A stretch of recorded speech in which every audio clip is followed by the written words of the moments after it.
Hi friends, എല്ലാവർക്കും എൻ്റെ പുതിയൊരു വ്ളോഗിലോട്ട് സ്വാഗതം. അപ്പോൾ എല്ലാവരും സുഖമായിട്ടിരിക്കുന്നു എന്ന് കരുതുന്നു. അപ്പോൾ ഇന്ന് രാവിലത്തെ കുറച്ച് കാര്യങ്ങളാണ് ഇവിടെ കാണിക്കുന്നത്. എന്നും ഉച്ചക്കലത്തെ ആണല്ലോ ഫുഡും കാര്യങ്ങളും എല്ലാം കാണിക്കുന്നത്. അപ്പോൾ ഇന്ന് ഒരു വെറൈറ്റി ആയിക്കോട്ടെ എന്ന് കരുതി ഇന്ന് രാവിലത്തത് കാണിച്ചിട്ടുണ്ട്. രാവിലെ എന്തൊക്കെയാണ് നമ്മളിവിടെ ചെയ്യാൻ പോകുന്നതെന്ന്.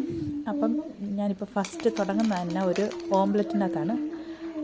അത് എന്താണ് പറയേണ്ടത്, രാവിലെ മോളെ സ്കൂളിൽ വിടുന്നതിൻ്റെ ആ ഒരു ധൃതിക്ക് ഓരോ കാര്യങ്ങൾ ചെയ്യുന്നതാണ്. അപ്പം ഞാനെന്താണ് ദോശയാണിന്ന്, കുറച്ച് ദോശയുടെ മാവ് ഇരിപ്പുണ്ടായിരുന്നു. അപ്പോൾ അത് രാവിലെ ചുട്ട് വെച്ചു, ദോശയുടെ മാവ്.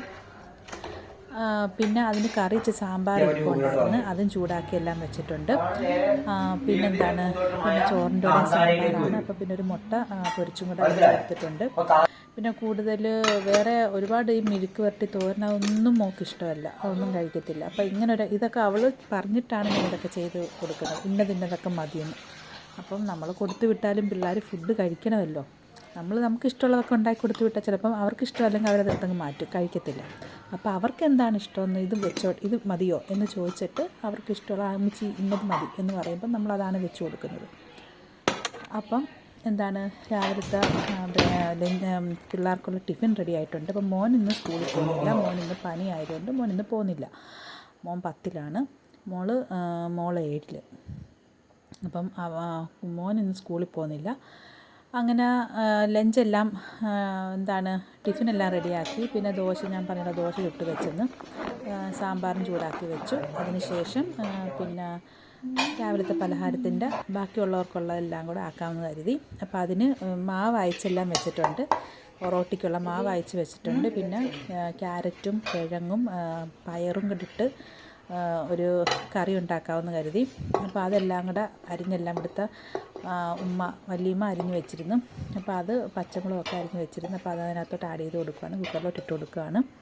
എന്നിട്ട് ആവശ്യത്തിനുള്ള വെള്ളം ഒഴിച്ചിട്ട്, എന്ന് വെച്ചാൽ ഒത്തിരി വെള്ളമൊന്നും വേണ്ട കേട്ടോ, ഇത് കിഴങ്ങുന്നൊന്ന് കുറുകി വരണമല്ലോ. ഒരുപാട് വെള്ളമായാൽ പിന്നെ നമ്മൾ തേങ്ങ അരച്ചൊഴിക്കുകയൊക്കെ ചെയ്യണം.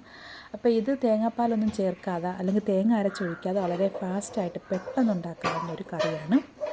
അപ്പം എല്ലാവരും ഇതൊന്ന് ട്രൈ ചെയ്ത് നോക്കണം കേട്ടോ, നല്ല സൂപ്പർ ടേസ്റ്റാണ് കേട്ടോ.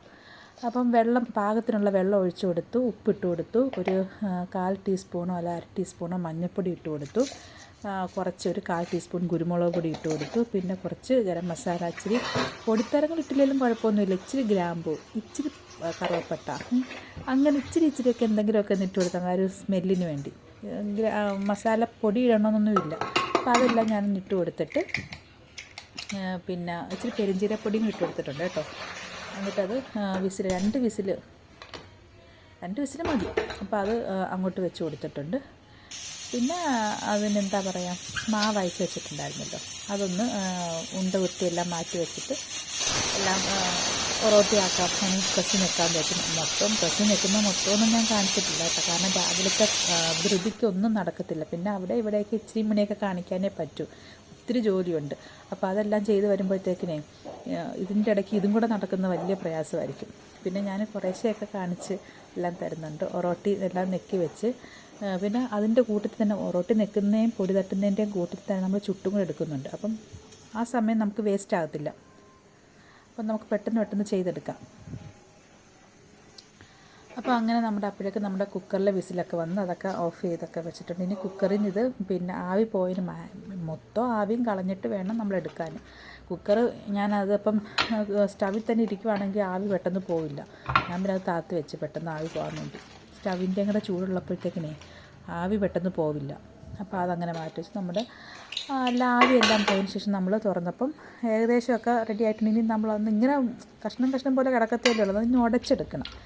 അപ്പോൾ അതൊന്ന് നന്നായിട്ടൊന്ന് കിഴങ്ങൊക്കെ ഒന്ന് ഉടച്ചെടുത്തിട്ടുണ്ട്. ഇനി ഇത് നമ്മളിപ്പം ജസ്റ്റ് ഒന്ന് വേവിച്ച് വെച്ചിട്ടല്ലേ ഉള്ളൂ, ഇനി അത് താളിച്ചെടുക്കണം. അപ്പോൾ അതിന് വേണ്ടി ഞാൻ ചട്ടി അടുപ്പിൽ വെച്ചിട്ടുണ്ട്. അതിനകത്തിട്ട് നമ്മൾ എപ്പോഴും ചെയ്യുന്ന പോലെ തന്നെ കടുക് താളിച്ച് ഇടുക, ഓയിലൊഴിച്ച് കടുക് ഇട്ട് കറിവേപ്പില ഇട്ട്, പിന്നെ വേറെ ഒന്നും ഉണക്കമുളകിൻ്റെ ഒന്നും ആവശ്യമില്ല, കറിവേപ്പിലയും കടുവും മതി. അത് അത്ര ഇട്ട് താളിച്ചിട്ട് അതിനകത്തോട്ട് തന്നെ നമ്മൾ കുക്കറിലെ കറി അങ്ങോട്ട് ഒഴിച്ചു കൊടുത്തിട്ട് നന്നായിട്ട് ഇളക്കി മിക്സ് ചെയ്ത് ഉപ്പും കൂടെ നോക്കണം കേട്ടോ, ചിലപ്പോൾ ഉപ്പ് കുറയും. അപ്പം ഉപ്പുണ്ടെങ്കിൽ അത്രയും മതി, അല്ലെങ്കിൽ കുറച്ചും കൂടി ഉപ്പിട്ട് കൊടുക്കുക. നമ്മുടെ കറി ഇവിടെ ആയിക്കഴിയും. അപ്പം പിന്നെ നമ്മളത് സെർവ് ചെയ്താൽ മതിയല്ലോ. പിന്നെ കൂടുതലൊന്നും വീഡിയോ എടുക്കാൻ പറ്റിയില്ല കേട്ടോ. അപ്പോൾ ഇത്രയൊക്കെ ഉള്ളൂ. പിന്നെ വീഡിയോ ഇഷ്ടപ്പെട്ടെങ്കിൽ ലൈക്ക് ചെയ്യുക, ഷെയർ ചെയ്യുക, സബ്സ്ക്രൈബ് ചെയ്യുക. എല്ലാവരും കമൻറ്റ് ചെയ്യണം കേട്ടോ. അതുപോലെ ലൈക്കും ചെയ്യണേ. ലൈക്ക് ചെയ്താൽ മാത്രമേ പുതിയ ആൾക്കാരിലോട്ടൊക്കെ ഈ വീഡിയോ എത്തത്തുള്ളൂ കേട്ടോ. അപ്പോൾ അതുകൊണ്ട് എല്ലാവരും ഒന്ന് ഹെൽപ്പ് ചെയ്ത് സപ്പോർട്ട് ചെയ്യുക. അപ്പോൾ ഇത്രയൊക്കെ ഉള്ളൂ. പുതിയൊരു വീഡിയോ ആയിട്ട് വീണ്ടും കാണുന്നിടം വരെയും ബൈ.